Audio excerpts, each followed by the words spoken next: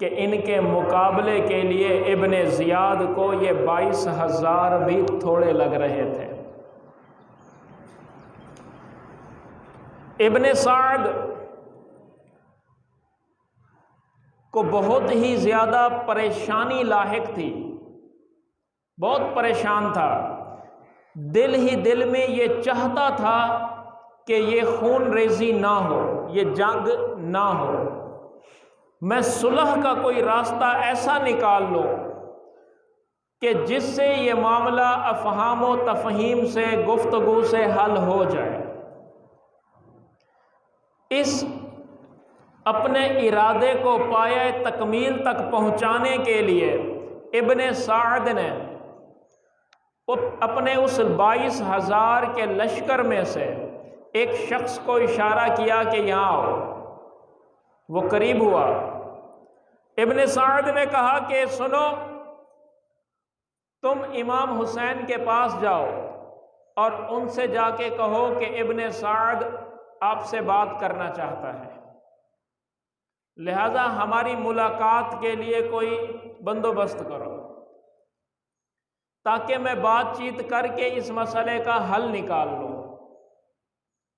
جس شخص کو بلایا وہ کہنے لگا کہ حضور کسی اور کو بھیج دیں، آپ ہمارے سپہ سالار ہیں، میں آپ کو انکار تو نہیں کر سکتا، لیکن میں جا بھی نہیں سکتا۔ ابن سعد نے کہا یہ کیا کہہ رہے ہو تم؟ کیا تمہیں ڈر لگتا ہے کہ وہ تمہیں مار ڈالیں گے؟ وہ کہنے لگا کہ مجھے ڈر نہیں لگتا، موت کا ڈر نہیں ہے، اس سے بڑا خوف ہے۔ کون سا خوف؟ کہنے لگا کہ امام علی مقام کو خط لکھنے والوں میں میں بھی شامل تھا، کل خط لکھ کے بلایا تھا، آج میدان سجا کے بیٹھے ہیں، کس منہ سے سامنے جاؤں گا؟ اس لیے میں سامنے جانے کے لیے تیار نہیں۔ یہ جملے بتا رہے ہیں کہ وہی لوگ جو اپنے آپ کو اہل بیت کا محب بتا رہے تھے، جو اپنے آپ کو حضرت علی کے گروہ میں سے بتا رہے تھے، جنہوں نے مل کر یہ مشاورت کی تھی، یہ میٹنگ کی تھی کہ امام حسین مدینے سے مکہ چلے گئے ہیں، یزید کی بیعت کا انکار کر دیا ہے، لہذا ہمیں چاہیے کہ ہم امام کو اپنے پاس بلا لیں۔ یہ وہی لوگ جنہوں نے خط لکھے تھے، وہی لوگ جنہوں نے میرے امام کو کوفے آنے کی دعوت دی تھی، یہ وہی لوگ ہیں تلواریں لے کر میرے امام کے سامنے آئے کھڑے ہیں۔ ابن سعد نے دوسرے کی طرف رخ کیا، اس نے بھی سر جھکا لیا اور پیچھے ہٹ گیا۔ پھر تیسرے کو آواز دی، تو آ جا۔ اس نے کہا جی خط میں نے بھی لکھا تھا۔ الغرض کوفے کے جس سردار کی طرف اس نے رخ کیا، کوفے کے جس قبیلے کی طرف رخ کیا، کوئی جانے کے لیے تیار نہ ہوا، کیونکہ ہر قبیلے سے خط لکھے گئے تھے، ہر ایک اپنے آپ کو محب بتانے والا میرے امام کو دعوت دینے والوں میں شامل تھا۔ ابن سعد نے جب دیکھا کہ کوئی جانے کے لیے تیار نہیں تو اس نے اپنے لشکر کے جو سپاہی تھے اس کے اپنے، ان میں سے ایک سپاہی کو بھیجا کہ جاؤ تم بات کر کے آؤ۔ وہ سپاہی امام علی مقام کے خیموں کے پاس آیا، آ کر آواز دی کہ میں بات کرنا چاہتا ہوں۔ میرے امام نے خیمے کے اندر بلا لیا۔ اس سپاہی نے کہا کہ ابن سعد آپ سے اکیلے میں ملاقات کرنا چاہتا ہے، لہذا آپ ملاقات کا موقع دیں۔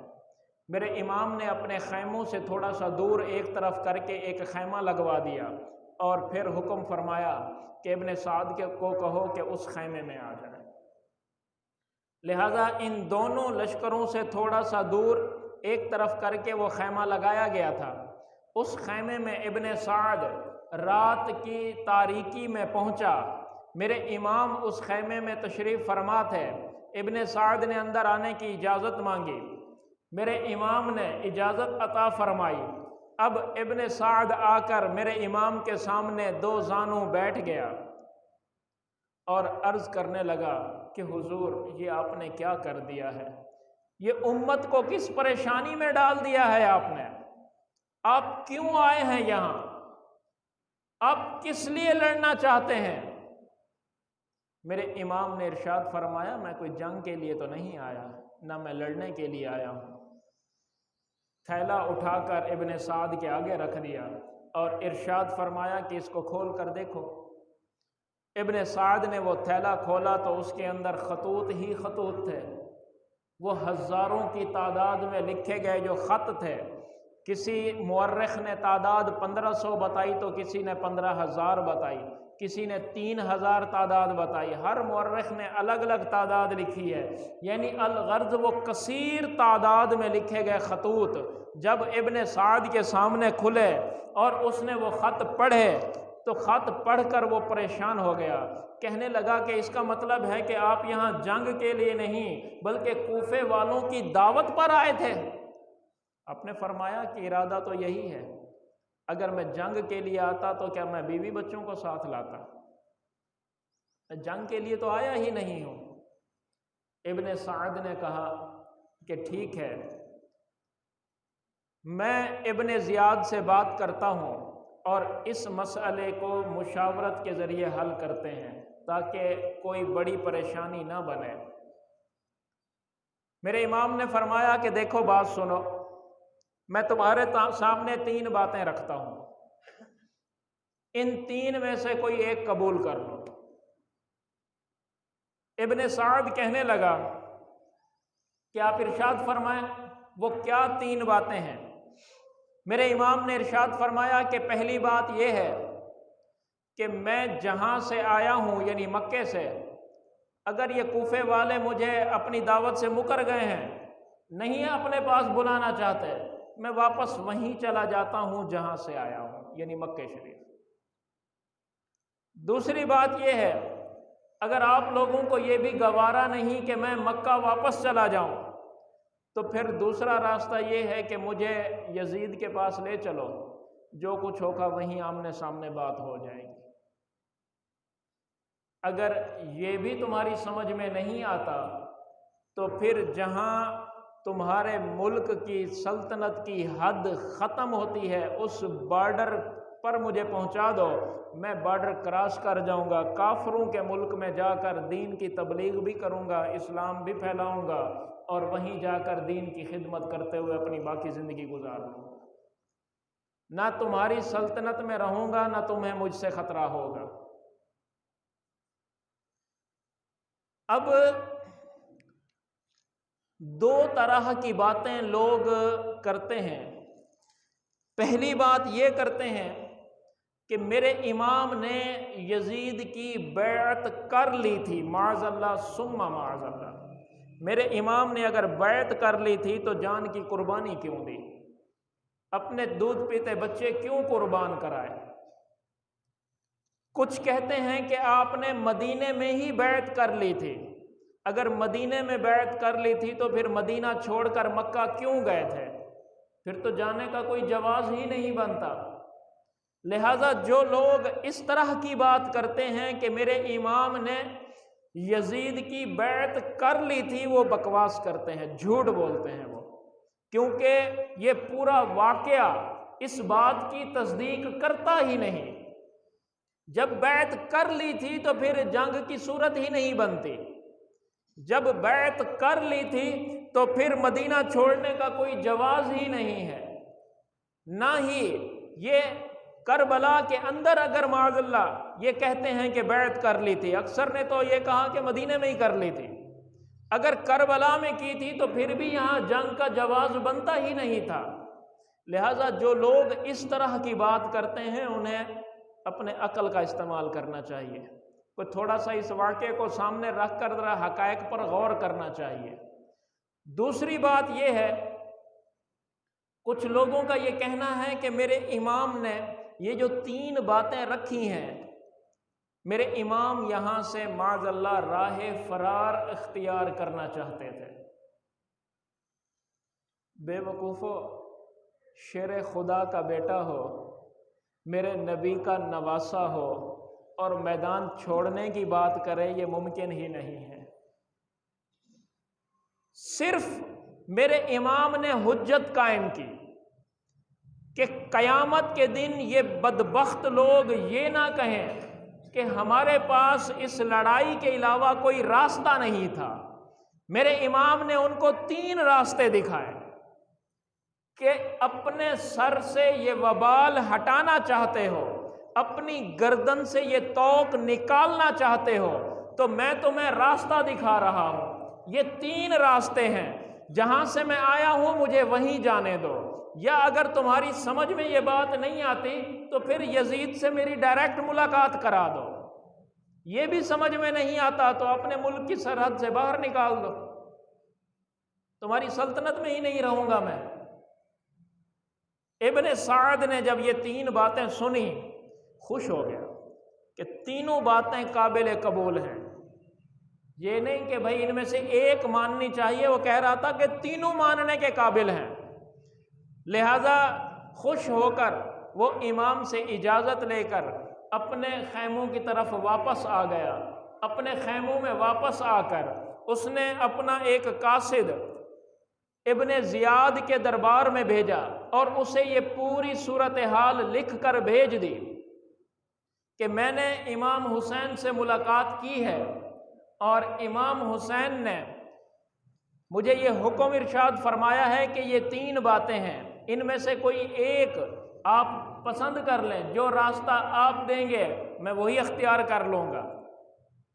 لہذا باتیں تینوں اچھی ہیں، مان لینی چاہیے۔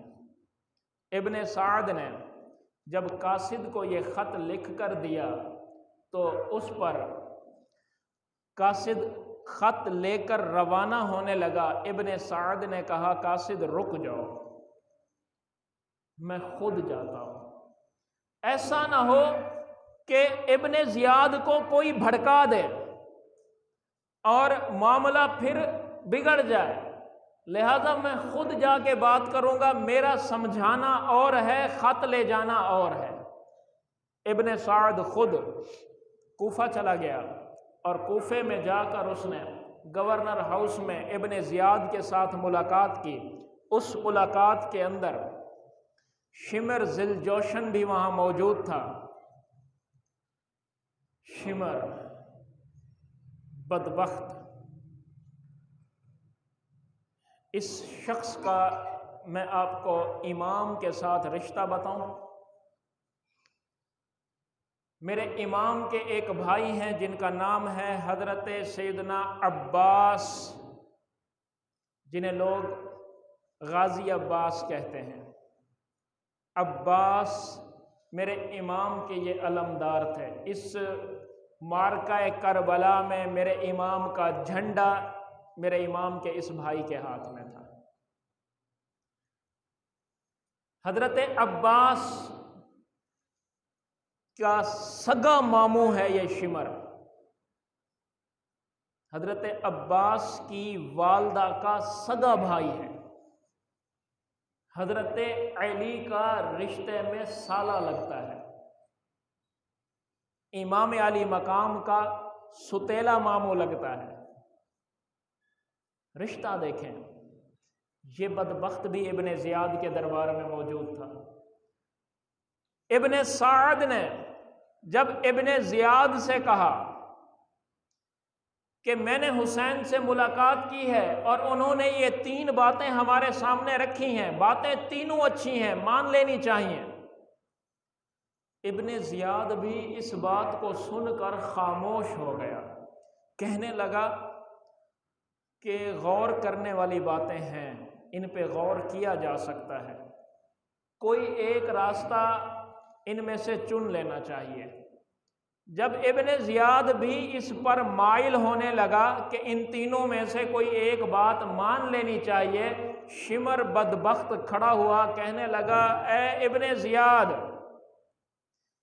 تجھے سمجھ میں نہیں آ رہی بات؟ حسین اس وقت ہمارے نرغے میں پھنس گئے ہیں، 22,000 کے لشکر کو دیکھ کر معاذ اللہ ثم معاذ اللہ گھبرا گئے ہیں۔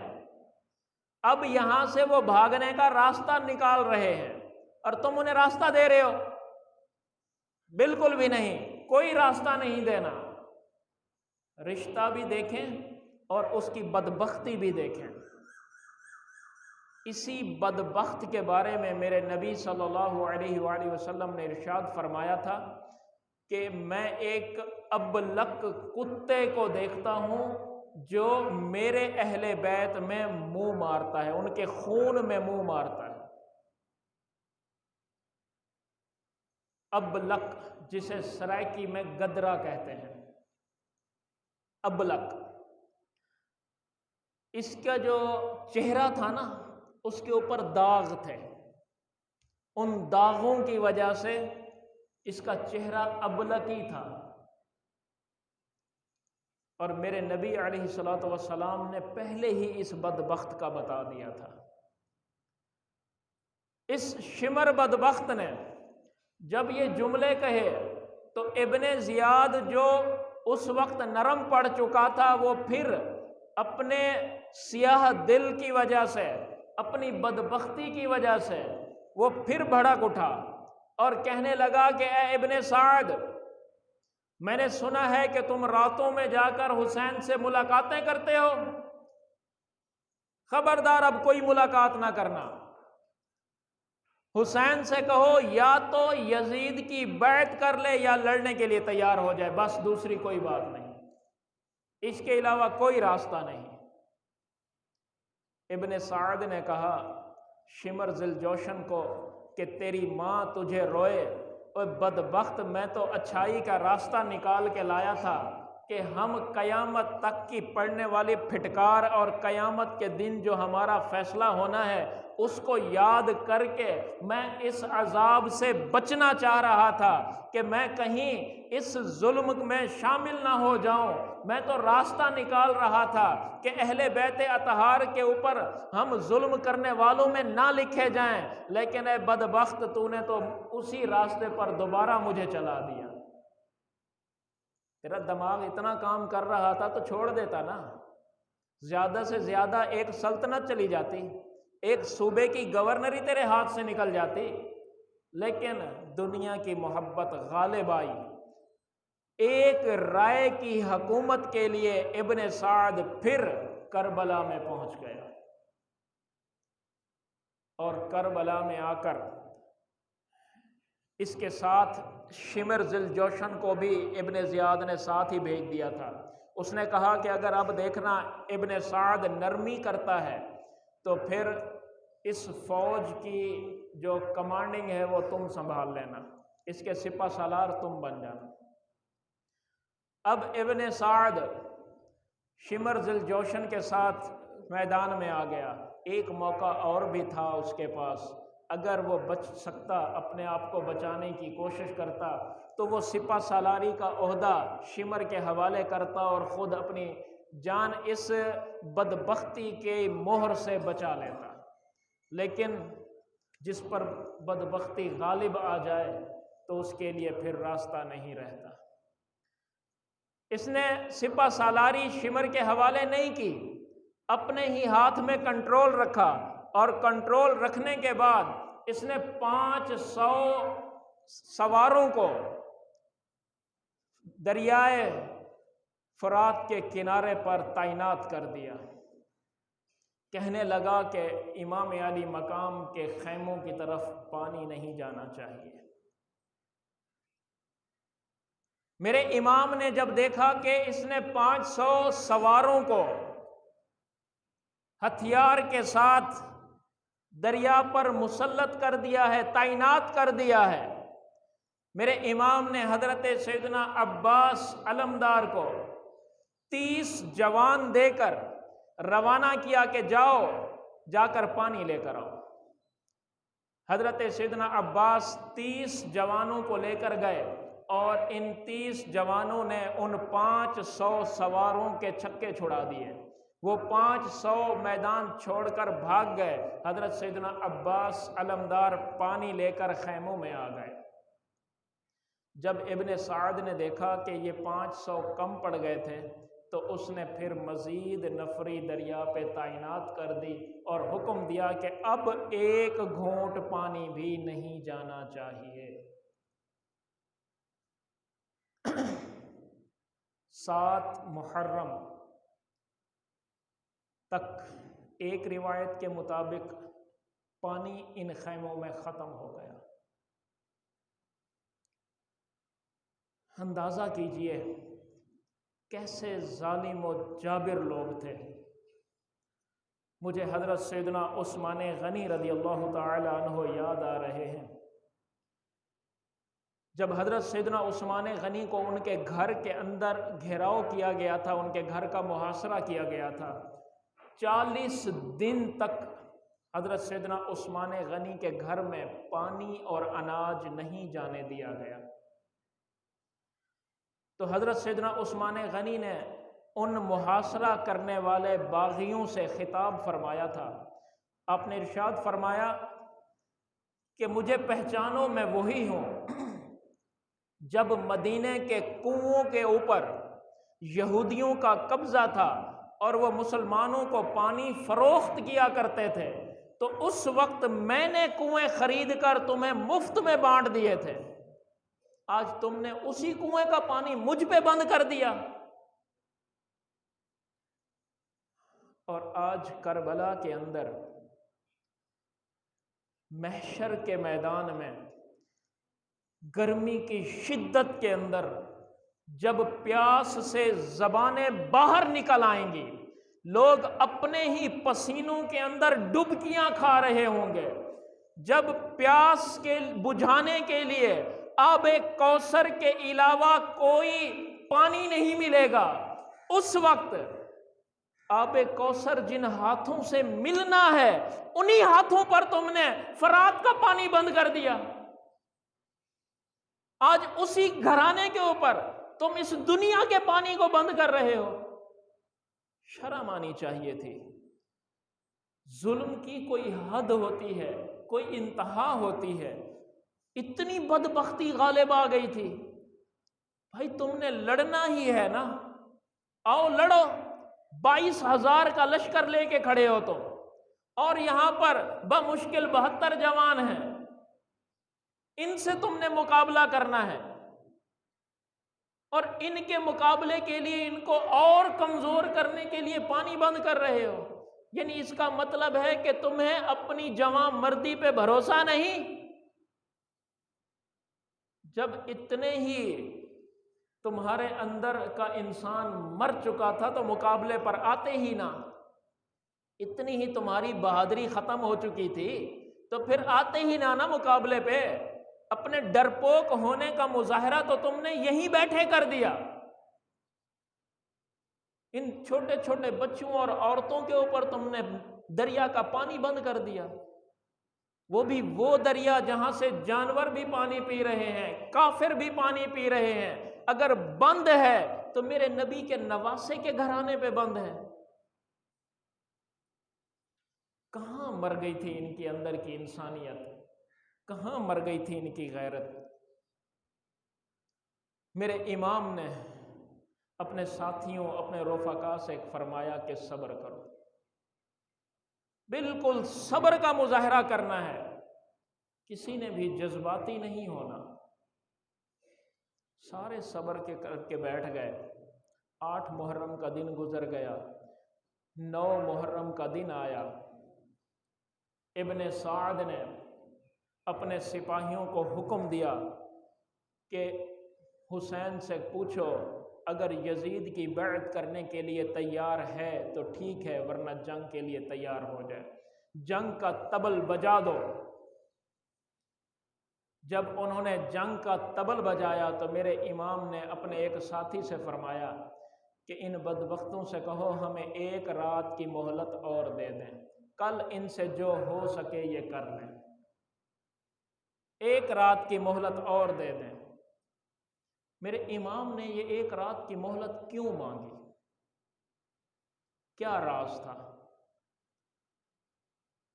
ایک بندہ ہوتا ہے نا کہ بھائی امید ہوتی ہے اس کے بعد کوئی اور راستہ نکل آئے گا، جب دیکھ رہے ہیں کہ راستہ اور کوئی نہیں ہے، پتہ بھی ہے کہ میرے بچپن میں ہی میرے نانے کو یہ خبر دے دی گئی تھی کہ مجھے کربلا میں شہید کیا جائے گا، اسی کربلا سے گزرتے ہوئے میرے بابا جان مولا علی کرم اللہ تعالی وجہ الکریم نے اپنے ساتھیوں کے سامنے فرمایا تھا، صبرن یا ابا عبداللہ، سب جانتے ہیں یہ ہونا ہے، پھر ایک رات کی مہلت کیوں؟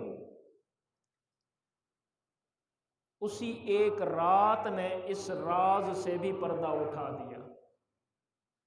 جب وہ رات آئی نا تو میرے امام نے ارشاد فرمایا اپنے ساتھیوں کو کہ سارے جمع ہو جاؤ، آپ کے رشتہ دار بھی ہیں، آپ کے گھر کے افراد بھی ہیں، آپ کے مریدین بھی ہیں، آپ سے محبت کرنے والے بھی ہیں، سارے جمع ہو گئے۔ تو میرے امام نے ارشاد فرمایا کہ اللہ کی قسم میں تم سب سے راضی ہو گیا، میں تم سب سے راضی ہوں، یہ لوگ میرے خون کے پیاسے ہیں، انہوں نے صرف میری جان لینی ہے، جب یہ مجھے شہید کر ڈالیں گے تو اس کے بعد تمہارے پیچھے نہیں آئیں گے، انہیں تم سے کوئی غرض نہیں ہے، لہذا ایسا کرو کہ تم سب اس رات کے اندھیرے میں یہاں سے چلے جاؤ، میں تم سب سے راضی ہوں۔ جب میرے امام نے یہ ارشاد فرمایا نا تو وہ سارے یک زباں ہو کے کہنے لگے، حضور آپ کے بعد ہم زندہ رہیں، ایسی زندگی ہمیں نہیں چاہیے، اس دنیا سے جائیں گے تو آپ سے پہلے جائیں گے، آپ کے بعد زندہ رہنے والی زندگی ہمیں چاہیے ہی نہیں۔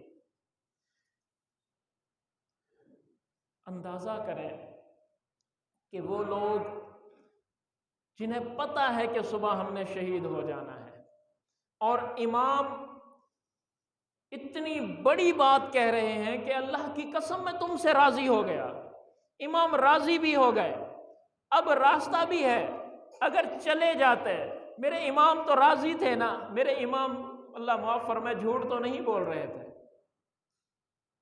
آپ نے جب فرما دیا، اپنی رضا کا اظہار کر دیا تو جانا چاہتے تو جا تو سکتے تھے نا، لیکن نہیں، کوئی ایک بھی وہاں سے اٹھا نہیں، سارے کے سارے میرے امام کے قدموں پہ بیٹھے رہے۔